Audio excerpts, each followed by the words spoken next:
welcome to another episode of Laurie Maves Art Live. Not so intuitive painting today.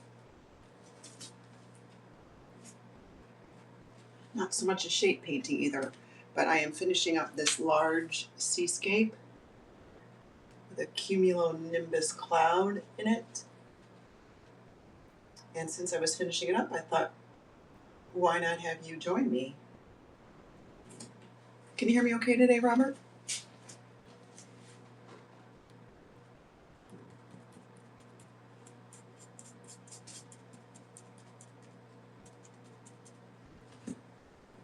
Hopefully he can. So there are just a couple parts of this awesome.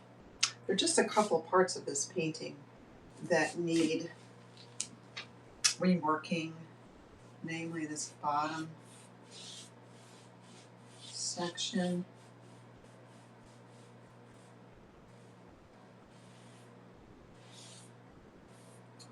And there's a section here I'm going to rework just a little bit. But I had to work on it, and I thought, well, might as well bring you guys along for the ride. This is another redo of a painting. There was another painting underneath it that I made a number of months ago. And I don't know, I wasn't crazy about it. Actually, I was so not crazy about it that, hi Vicki, thanks for joining. I was so not crazy about the painting that was underneath here. It was part of a, it was a huge painting, actually, that was split into two. And one of the paintings was really strong on its own. So I took that to the store at Copenhagen Imports, and now they have that one on the floor for sale. And they could have put this one with it, but it just wasn't as strong as the other one. And even if they had a space to put them together, maybe. Anyway, and they needed a painting pretty quickly, so I spent all day yesterday and most of today reworking this. What's nice about working with a painting that's already been started or has a base to it is, I'm sure as you can imagine, or if you are an artist watching this, is that sometimes when you have a white blank canvas, you don't have those hues underneath, you don't have the tones to work with. You're working with, it's just, there's a lot further to go. So when there's another painting, there's undertones, there's hues, there's color, there's depth, there's some texture, than if you just, start right in on a white canvas. So this is oil paint on canvas. And I've never done something more, I mean, this is definitely more realist based. By no means high-end realism. I don't think I have the patience for that. And I've never really studied it. So most of my landscapes and seascapes have more of a, they have more of a artistic texture, stylization. Hi Sherry, thanks for joining. I'm working on this big seascape. It doesn't have that far to go. I just need a few touch-ups here and there. And I'm reworking this horizon line there on the pole. If you guys have any questions, you can put them in the chat. But if you're new to the channel, I live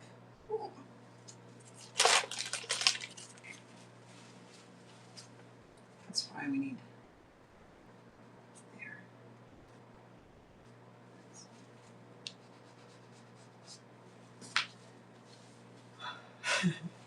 You know, that's what happens when you paint and talk. Focus comes off just a skosh. This is also why I love these seascapes I've been doing, but they tend to make me, they are calming, but you get to this point in the painting and I just don't want to screw it up. Just don't want to screw it up. And you know, what do I always say? If I do screw it up, you can always paint over it.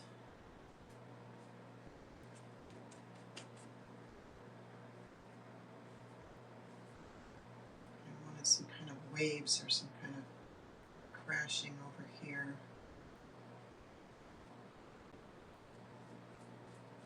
And for those of you that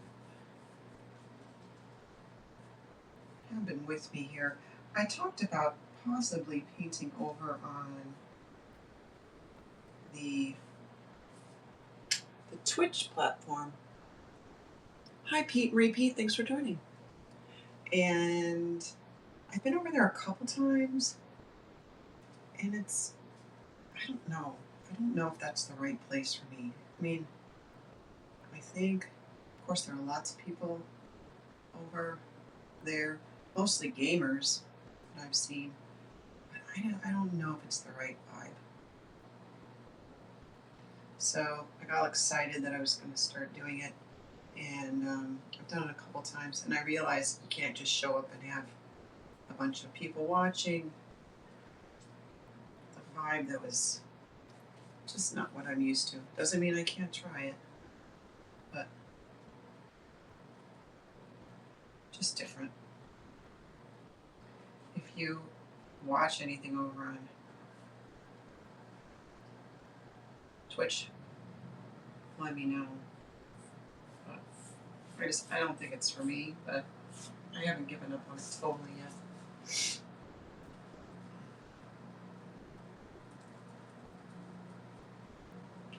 So that doesn't look too bad. Do some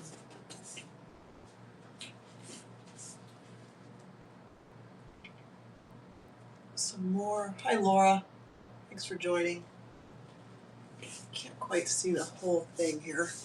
It's longer than it is. There, let's try this.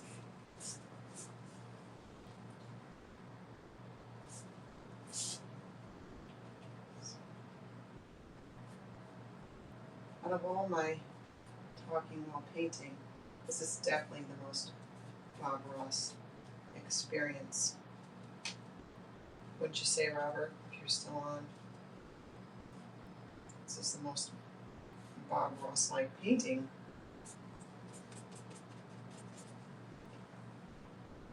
Just because mostly my pieces are about landscapes or abstracted with shapes. And of course these are shapes, but not just different.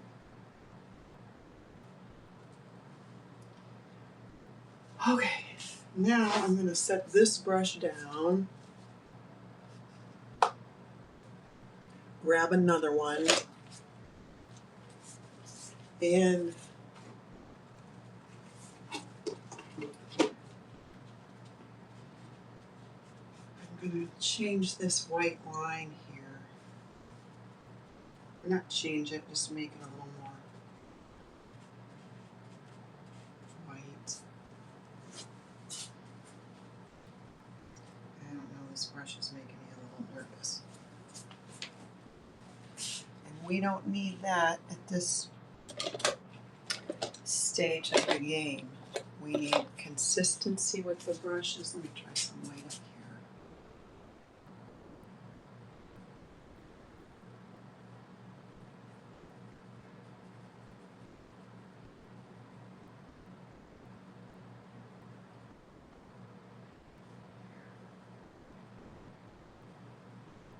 without going overboard, this is the part of the painting where if you are a painter, you know, it gets real.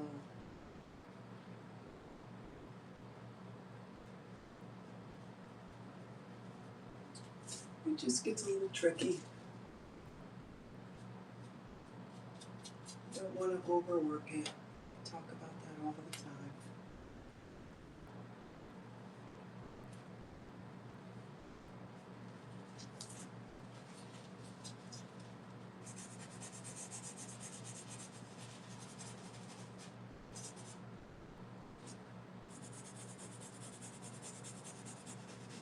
That's why I really enjoy oil painting, because it is way more forgiving. At least that's my experience then. I mean, sure, acrylic you can go right over, but acrylic dries so bloody fast. You can't work and rework. And you can't, it's harder to soften, I think. It's harder to soften. Okay, I'm not doing too much here, as advised by my biggest fan. He's like, don't touch that. Don't touch that segment. So I'm trying hard to listen.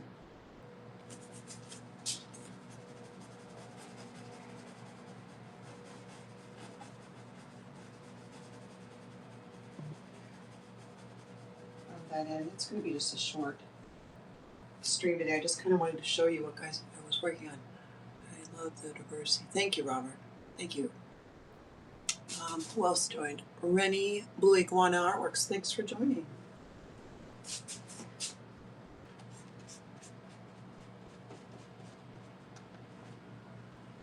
Thanks for joining. So this part he thought this should all be, to me it's important to have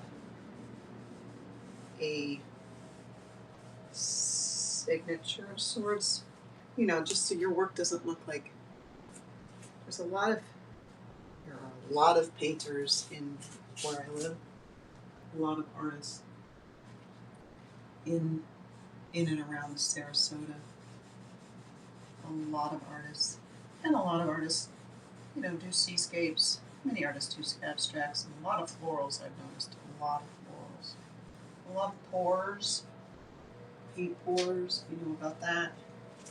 It's not brush painting; it's a different skill set altogether. You're doing pours. A lot of paint pours here in and around town. But anyway, the point is that, you know, I don't know about other people. You don't want your work to be confused with somebody else's. You want your work to be your work. You want people to look at your work and go, oh my God, that's a Laurie Maves. Oh my gosh, that's a Laurie Maves. I know that work. And probably a lot of people would look at this and not necessarily consider it a Laurie Maves. Or maybe they would, but there are some elements in here which I feel are more important, that give it a stylistic difference. Me, specifically the extra brush strokes and the drawing quality that is in the work. And you can see that better if I bring you up close, which we'll do at the end, which will be in about another 10 minutes.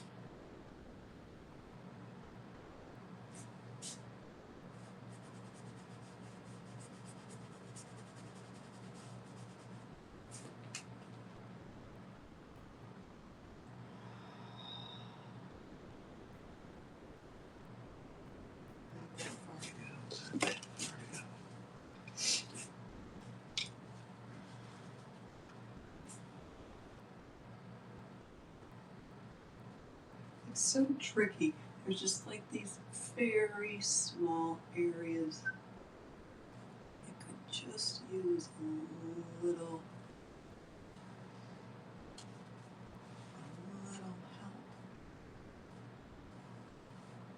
without going crazy. Without going cray-cray. I don't want to go cray-cray.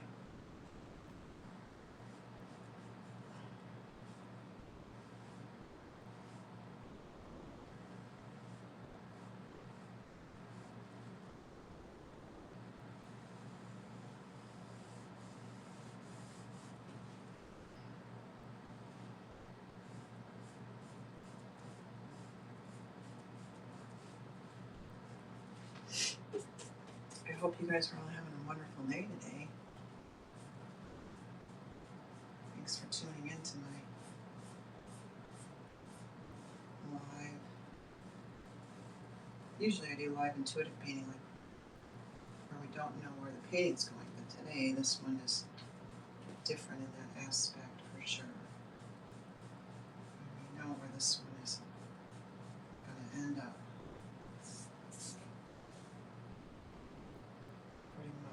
Pretty much.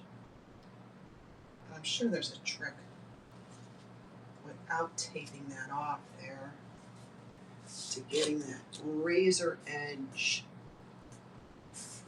Let's try a smaller brush.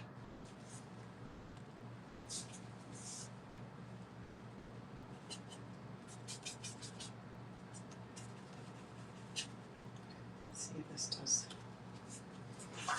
the trick.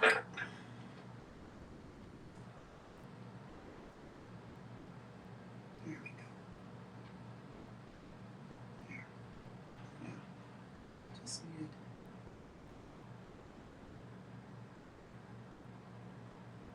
It's like operation. It takes a steady hand. Although I wasn't always very good at that game. It takes a steady hand. Operation. Remember that game? My neighbors had that game.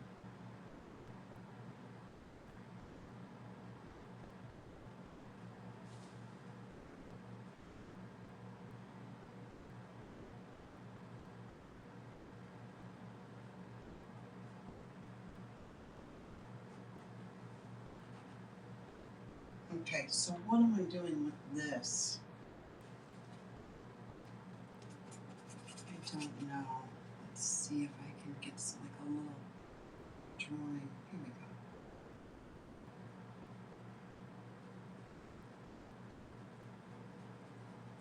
There we go. This is what I like to do. This kind of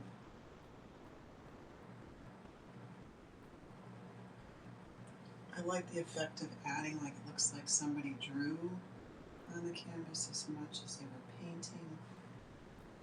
I think it just adds another dimension of interaction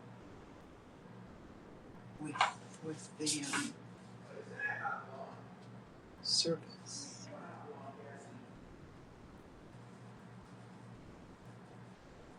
Softening these blue lines here.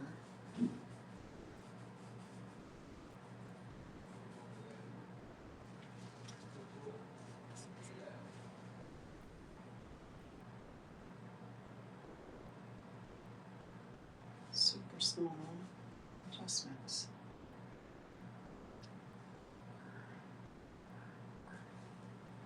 There. Okay.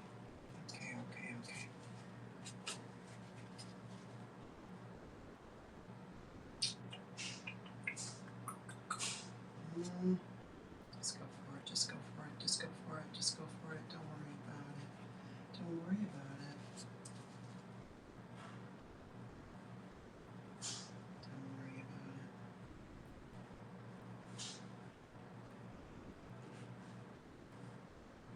There. That's more Laurie Maves. We'll see if the spouse approves. He's usually my person who comes and checks on my work.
I'm on the stream.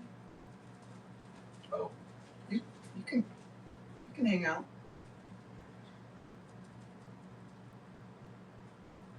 I was gonna get your 2 cents anyway. Oh, man.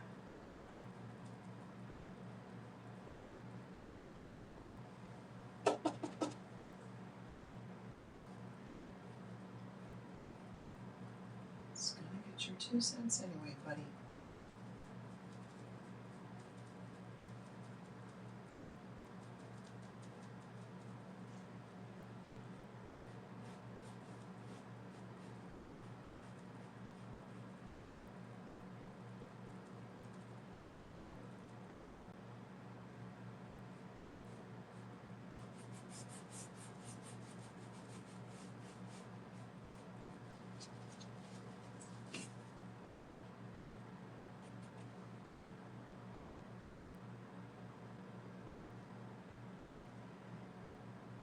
Don't be scared.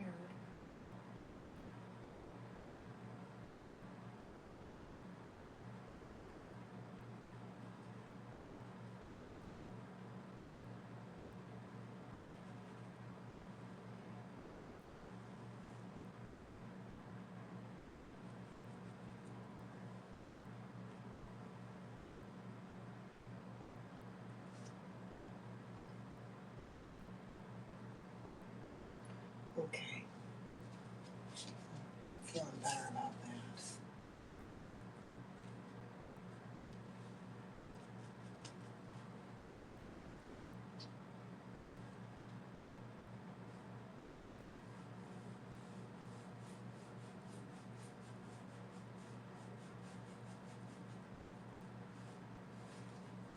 Much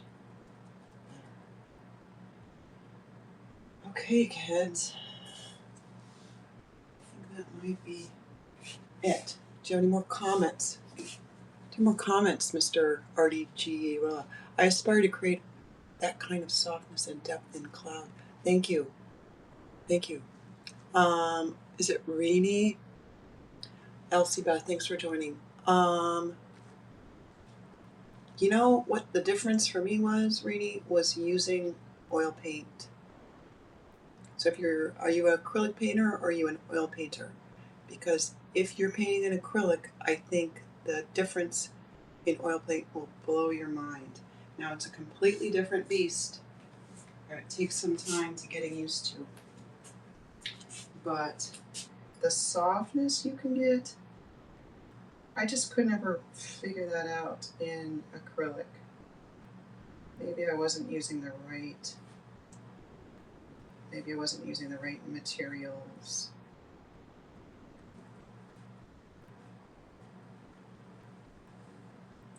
But I think we're close to done here. At least for my live stream today, so I can sit back and look at it.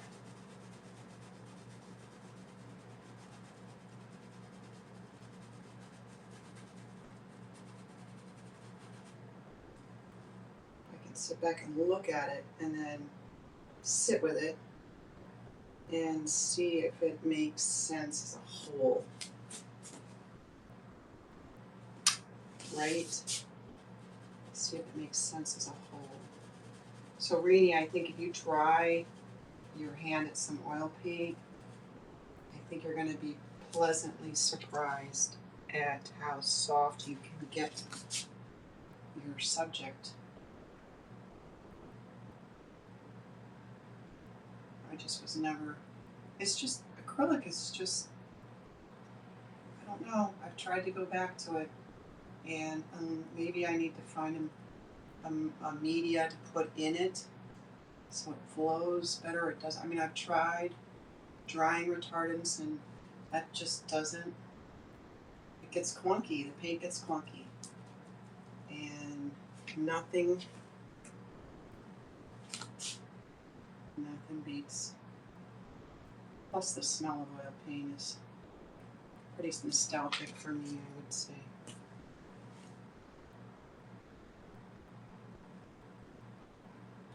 Okay, just real finishing touches here. I'm using a gold which when it's, what I like about these metallics is that when you're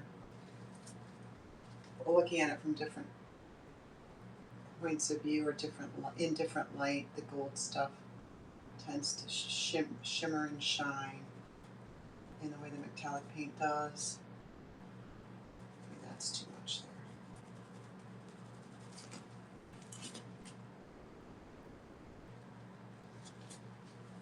Yeah, really at the end of this one.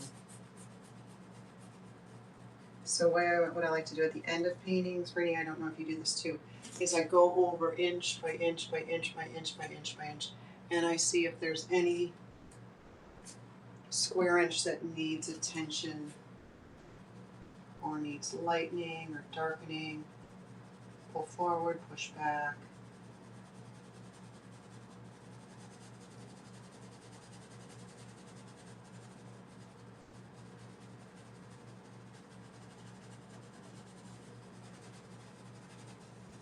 And it's just super small adjustment time.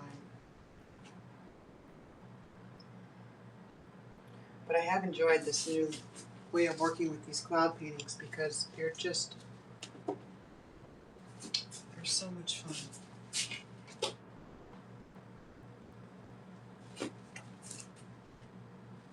Even though I wouldn't say I am a cloud painter, I guess I've become one. Isn't that funny? This I'm just adding to tighten up the edges here. Most of my paintings are presented unframed, so it's important that the edges are treated with due respect. It's always really bothersome to me when I see paintings that stop here at the edge of the canvas. I don't know why. It just feels like it's not done. Like if you're going to show a painting on canvas and it not be framed, I think it just, to me, it doesn't look finished if you don't paint around the edges. It's like you just totally disregarded that part of the painting, and this part of the canvas needs as much love and support as the other part. Actually, maybe a little more, because it's being ignored over here on the edge. We don't want that, do we? No. And think about all the times you're like walking down the hallway, you see the edge of the painting, and if the edges aren't painted, it's like it's not done.